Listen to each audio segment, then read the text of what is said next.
पाकिस्तान की पहली वफाकी आईनी अदालत ने बाकायदा मुकदमात की समाअत का आगाज कर दिया है। चीफ जस्टिस अमीनुद्दीन की सरबराही में 3 रुकनी बेंच मुकदमात की समाअत कर रहा है। बेंच में जस्टिस अली बाकिर नजफी और जस्टिस अरशद हुसैन शाह शामिल हैं। चीफ जस्टिस अमीनुद्दीन खान ने वफाकी आईनी अदालत के लिए 3 बेंच तश्कील दे दिए हैं। बेंच 1 में chief justice Aminuddin Khan, justice Ali Baqir Najafi और जस्टिस अरशद हुसैन शामिल हैं। इस पर तफसीलात जान लेते हैं। हसीब मलिक हमारे साथ मौजूद है। हसीब, बताइएगा इस पर क्या मालूमात हैं?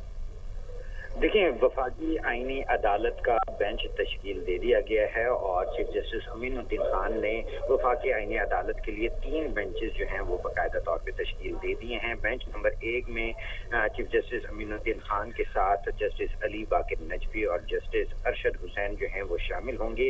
ये 3 रुकनी बेंच होगा, जबकि बेंच नंबर 2 जो है वो 2 रुकनी बेंच है जो कि जस्टिस हसन अजहर रिजवी और जस्टिस के आगा पर मुश्तमिल होगा। और इसी तरह जो तीसरा बेंच तश्कील दिया गया है उसमें जस्टिस आमिर फारूक और जस्टिस रोजी खान जो हैं वो शामिल हैं। आईनी अदालत आज से मुकदमात का बाकायदा तौर पर उन्होंने आगाज कर दिया है। पहली जो वफाकी आईनी अदालत है उसने बाकायदा तौर पर समाअत का आगाज किया है और ये 3 रुकनी बेंच जो कि चीफ जस्टिस अमीनुद्दीन खान की सरबराही में समाअत कर रहा है उसमें जस्टिस अमीनुद्दीन खान और जस्टिस अली बाकिर नजफी और जस्टिस अरशद हुसैन जो हैं वो शामिल हैं। जी ठीक है। 3 रुकनी बेंच मुकदमात की समाअत कर रहा है। हसीब मलिक अपडेट कर रहे थे, शुक्रिया आपका।